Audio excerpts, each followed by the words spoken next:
Hello everyone and welcome to a very special edition of RPGs with Paddy. I'm Paddy. So RPGs have grown a lot over the years and they are now more mainstream and popular than ever. A lot of major companies talk about having more inclusion and of course that's great. One company, however, is making huge strides towards great inclusion in RPGs. As you may or may not know, today, Friday the 23rd of September, is International Sign Language Day. Inspirisles is an RPG that teaches you sign language and uses signing as a mechanic in the game. I will have a separate video going through the play of the game itself, but for this video, I will focus on the sign language used and taught in it. The basic premise is that you are the descendant of King Arthur and you are taken to the land of Inspirisles to help overcome the growing disbelief, a growing darkness. It's a very wholesome game that focuses on cooperation. It is suitable for young teenagers and above, although I would say younger is probably fine too if they're able for an RPG. So, how does sign language come in? Well, the magic system in the game is activated by using sign language. There are 4 key elements: fire, earth, air, and water. And you will sign these symbols to activate their power. Now, signing is optional, especially for people who are unable to sign. But everyone who is able, I think, should try. Don't worry about making mistakes. You will learn as you go. Signing levels up throughout the game with 3 core levels: weak, strong, and potent.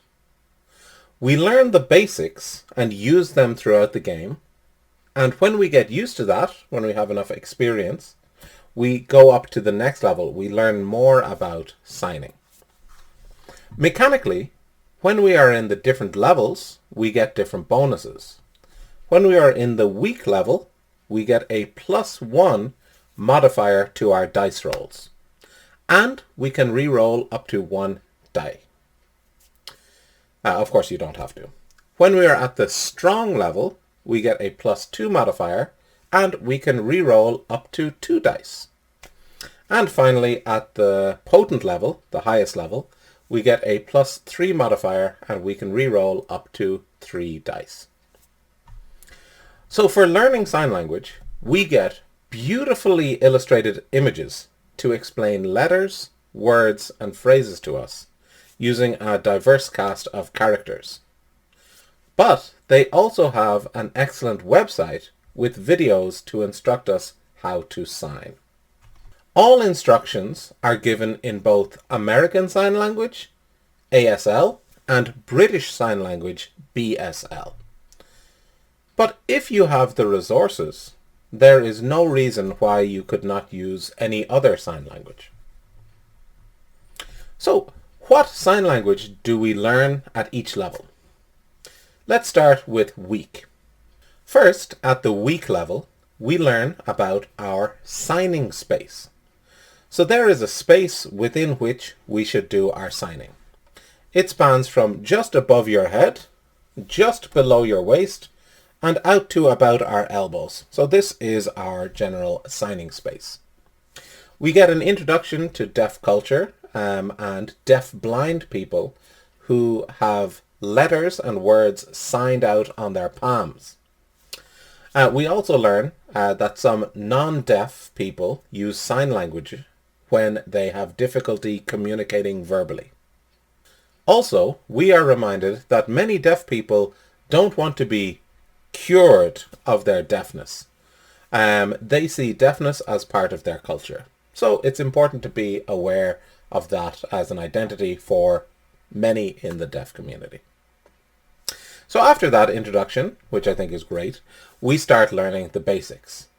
Finger spelling is spelling out words letter by letter. We use this when we are starting off sign language, or when we don't know the sign for the word. Our first challenge is to fingerspell the elements: fire, earth, air, and water. And we are given a diagram in the back of the book, and the website has videos to teach us this as well. Your character will have a speciality element, so you should focus on memorizing that. For example, fire is my speciality. Also, you practice fingerspelling your character's name, your favorite color, your favorite food, your favorite movie.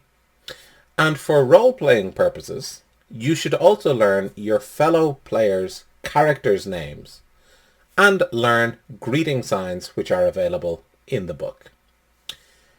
When you're role-playing, you should use these anytime you meet someone.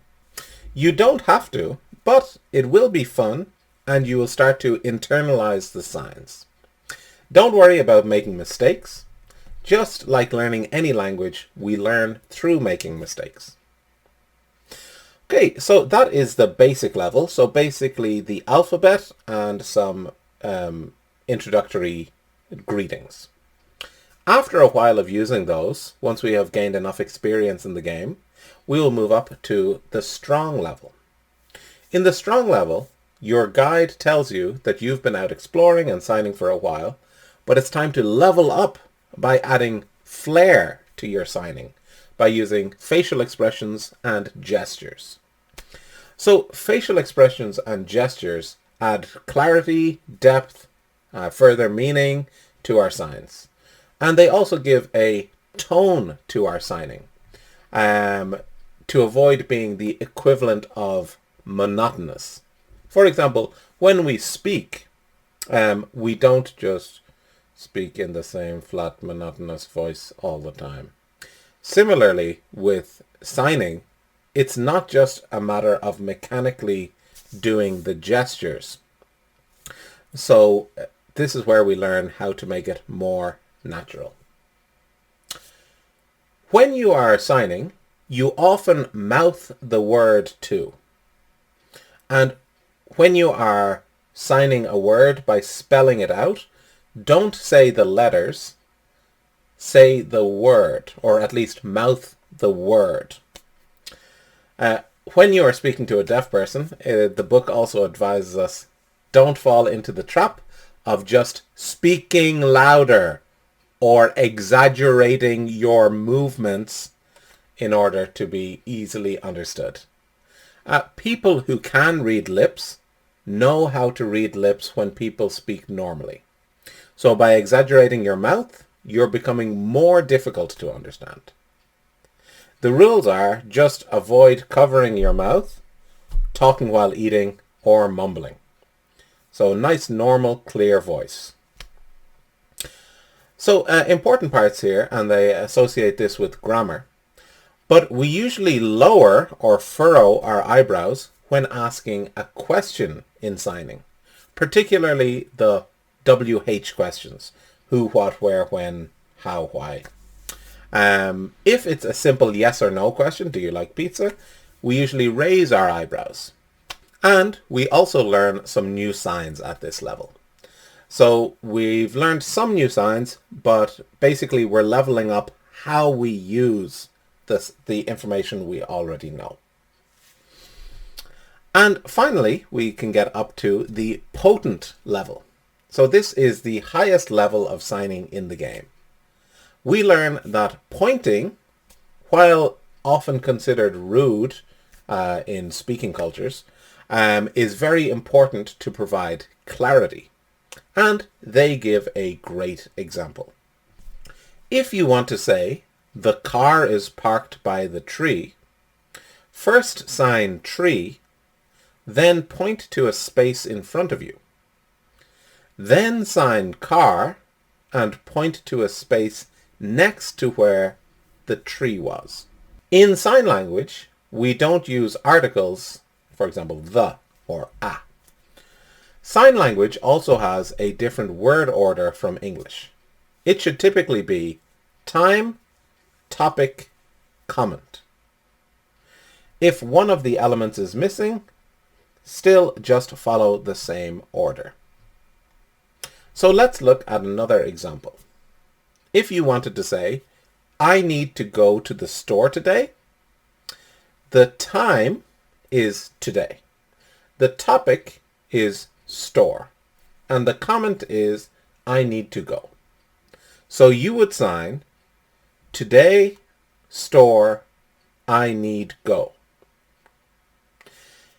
Also, any question words count as comments. So question words come at the end.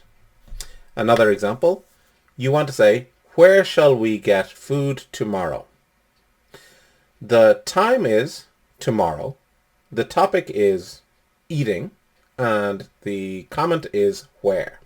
So you would sign, tomorrow, food get where. After this, we get a section on deaf awareness. When you are communicating with a deaf person, use gestures a lot to support your communication. Never give up and say, I can't do this. Try another method, like writing or texting. After this, there is a bonus section, which is not required for the game, but it includes some vocabulary that might be useful or thematic in gameplay. But as I said, it's not essential. We also get links to places where we can learn more. And that's about the extent of the sign language in this game. Throughout this game, sign language is shown in a very positive light. It's made to seem very cool. In particular, I think it can help younger children to accept sign language as normal, but it is useful for all of us. If you use the sign language consistently throughout this game, you'll have a decent grasp of the basics, and they provide resources for you to improve your signing even more than this.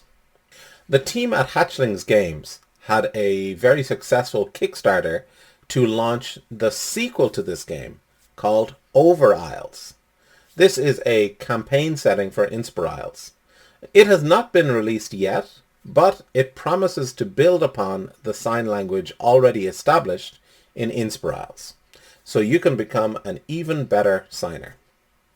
The campaign was so successful that they have committed to making a mobile app to teach signing for the game, so it can be readily accessible anywhere and quickly. Both the app and the game, Overisles, are expected to come out in 2023. I believe you can still order them on backerkit, and the link is in the description below. So, my overall thoughts. RPGs are great, and while we have seen inclusion for example, blind people can still play using theatre of the mind, but I imagine that up until now it has been tougher for deaf people to participate. So I really commend the creators at Hatchlings Games for trying to create a more inclusive space for the deaf community, and also for raising everyone's awareness. In my case, I don't have deaf people in my immediate gaming circle, but reading this was enjoyable, interesting, and really made me think about the deaf community more. In Inspirisles, they also add a comment saying, feel free to use this signing system in any other tabletop role-playing game that you want. So I will also be releasing a video soon breaking down the full game, the actual game, and the setting of Inspirisles. So if you're interested in that, please like and subscribe, and you'll be notified when that comes out. I hope that you enjoyed this review, and I especially hope that you want to try playing this very interesting and unique role-playing game. If you don't want to play, I hope that you still learned a little bit about deaf culture. A lot of the points that they bring up make sense, but might never have crossed your mind. Thank you for watching, and have a great International Sign Language Day.